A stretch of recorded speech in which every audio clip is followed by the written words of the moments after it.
সুপ্রিয় দর্শক শ্রোতা, আসসালামু আলাইকুম রহমতুল্লাহ। অন্যান্য জাতির প্রতি আমার আদাব ও নমস্কার। আশা করি সকলেই ভালো আছেন। আপনারা ভালো থাকবেন, সুস্থ থাকবেন, এই কামনাই মহান আল্লাহ পাকের কাছে রাখি। যাক, আমি সর্বপ্রথম আমার পরিচয় দেই। আমি মনে করি যে একটা পরিচয়হীন লোক আপনাদের সামনে এসে হাজির হয়েছি। তা কেন আমি আপনাদের সামনে এসে হাজির হলাম, একটা প্রশ্ন রেখে আপনাদের সাথে আমি কথা বলতে চাই।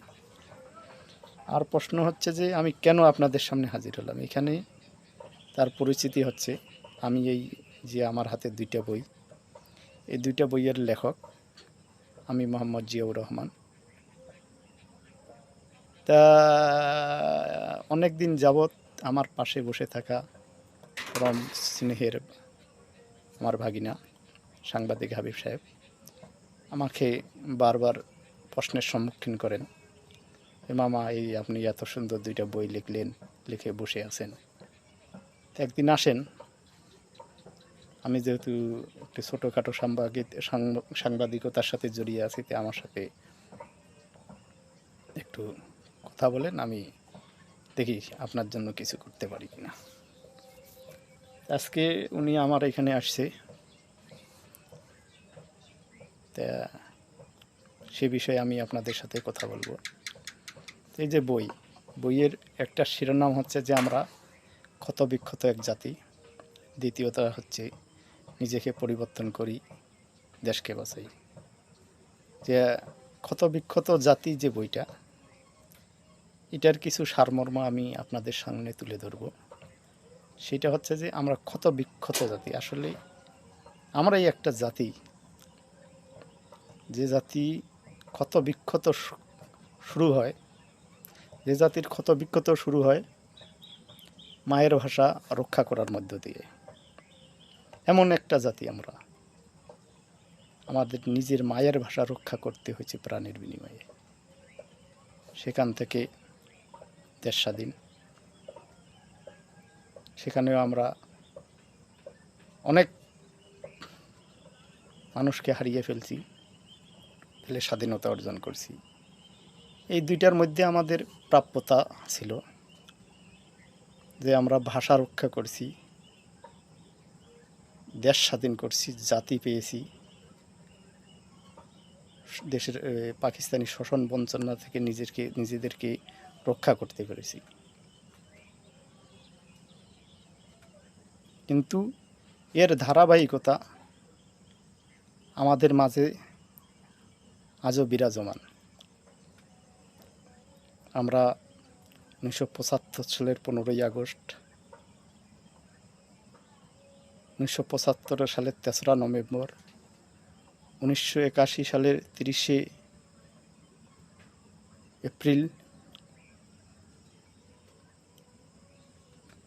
24শে আগস্ট গ্রেনেড হামলা, আহসানুল্লাহ মাস্টারের মৃত্যু, কিবরিয়ার মৃত্যু, বিটিআর বিদ্রোহ, আনসার বিদ্রোহ, সর্বশেষ 2024 জুলাই এবং আগস্টের আন্দোলন। এই যে আমাদের ধারাবাহিকতার মধ্য দিয়ে আমরা অনেক কিছু হারিয়ে ফেলতেছি, সেখানে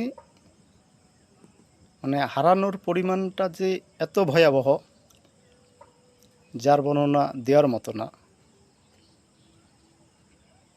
এদেশের উন্নয়নের যারা কাণ্ডারি, এদেশের যারা কাণ্ডারি, এই আন্দোলনগুলোর মধ্য দিয়ে, এই হত্যাকাণ্ডের মধ্য দিয়ে আমরা তাদেরকে চিরতরে দূরে সরে দিতেছি। তাহলে আমরা যে দেশ জাতি হিসাবে এগিয়ে যাব, আমরা মনে হয় এই জায়গায় আমরা বারবার আঘাত করতেছি, ভেঙে ফেলতেছি। সেখান থেকে আমাদেরকে বেরিয়ে আসতে হবে, আর বেরিয়ে আসাটা অত্যন্ত জরুরি বলে আমি মনে করি। আর এই যে প্রেক্ষাপট কেন আমাদের মাঝে বারবার আসতেছে, সেখানে কি আমরা নেতৃত্বের অভাব বোধ করতে পারি? সেখানে আমরা কি সরকার ব্যবস্থাকে অভাব বোধ করতে পারি, সরকার ব্যবস্থার অভাব বোধ করতে পারি?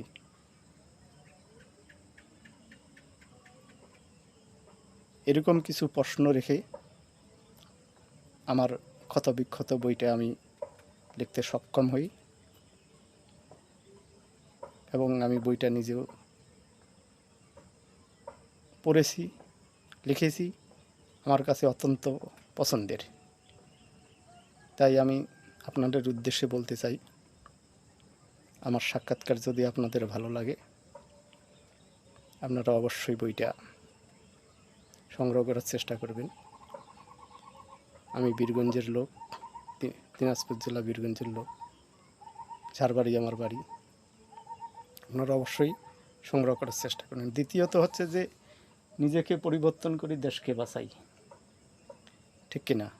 যে এই যে আমাদের ধারাবাহিকতা, এই যে আমাদের ক্ষত বিক্ষত হওয়ার যে একটা প্রক্রিয়া চলতেছে, এখান থেকে বেরিয়ে আসতে হলে আমাদেরকে নিজেদের পরিবর্তন আনা অত্যন্ত জরুরি। সেই সাথে কে পরিবর্তন হবে? আমি গ্রামের একজন ভ্যানওয়ালা, যে দিন খেটে সারাদিন ভ্যান চালে, দুমুঠো ভাত খায়, তার পরিবর্তন? সে তো কর্ম করে খায়, সে তো অন্য কোনো কিছুর সাথে জড়িত না। এখানে পরিবর্তন আসতে হবে নেতৃত্ব পর্যায়ে। যারা নেতৃত্ব দিয়ে এই দেশটাকে ছিন্ন বিচ্ছিন্ন করতেছে, এই দেশের ক্ষতি করতেছে, এ দেশের মানুষগুলোকে নিষ্পেষিত করতেছে দুর্নীতি, অন্যায়, অবিচারের মাধ্যমে, তাদেরকে পরিবর্তনের আওতায় আনতে হবে। হ্যাঁ, এখানে আরও প্রশ্ন থেকে যায় যে আপনি একজন মানুষ হঠাৎ করে পরিবর্তন কিভাবে সম্ভব? হঠাৎ করে একজন সারা জীবন অন্যায় কাজের সাথে জড়িত থেকে সময় মতো এসে টুপি আর পাঞ্জাবি পরে মসজিদে গেলে এটাই কি তার পরিবর্তন? না, এটা তার পরিবর্তন নয়। তার পরিবর্তন করতে হলে তাকে নিজে সঠিক রাস্তায় এসে নিজের পাপ ও পুণ্যের হিসাব করতে হবে, যে আমি কী কী কাজের সাথে জড়িত হয়েছি।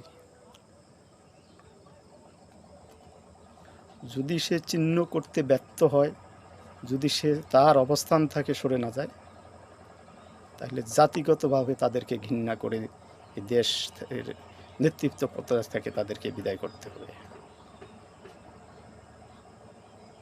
যদি আপনি নেতৃত্ব পর্যায় থেকে বিদায় এদেরকে করতে না পারেন, তাহলে আপনার দেশ জাতির কখনোই পরিবর্তন সম্ভব হবে না। কারণ নেতৃত্ব হচ্ছে বড় জিনিস। এখান থেকে দেশকে গড়ে ওঠা যায়, একটা জাতিকে গড়ে ওঠা যায়, একটা পরিবারকে গড়ে ওঠা যায়, একটা ছাত্রকে গড়ে ওঠা যায়, ইত্যাদি ইত্যাদি। আজকে দেশের শাসন ব্যবস্থার যদি বর্ণনা দেওয়া যায়, তাহলে জিনিসটা এমন যে এদেশের শাসন ব্যবস্থার মূল কাণ্ডারি বাংলাদেশ পুলিশ। আমরা সেই পুলিশ বাহিনীকে একেবারেই তছনছ করে ফেলছি। তাদের দাঁড়িয়ে থাকার শক্তি আমাদের ক্ষমতা দিয়ে আমরা শেষ করেছি। আজকে তারা কি জাতির কাছে অভিশপ্ত কিনা জানি না। তেমনি আপনার শিক্ষা ব্যবস্থা, চিকিৎসা ব্যবস্থা, বিচার ব্যবস্থা, এক কথায় দেশের প্রতিটা সেক্টর দাঁড়িয়ে থাকার শক্তি হারিয়ে ফেলছে। সেখানে যারা নেতৃত্ব দিয়ে এগুলো করছে, তাদের নেতৃত্বের রায় দেশে চলতে দেওয়া হবে না, যাবে না। সে পূর্বের কোনো দল হোক বা বর্তমান কোনো দল হোক, এখান থেকে তাদেরকে বেরিয়ে আসতে হবে।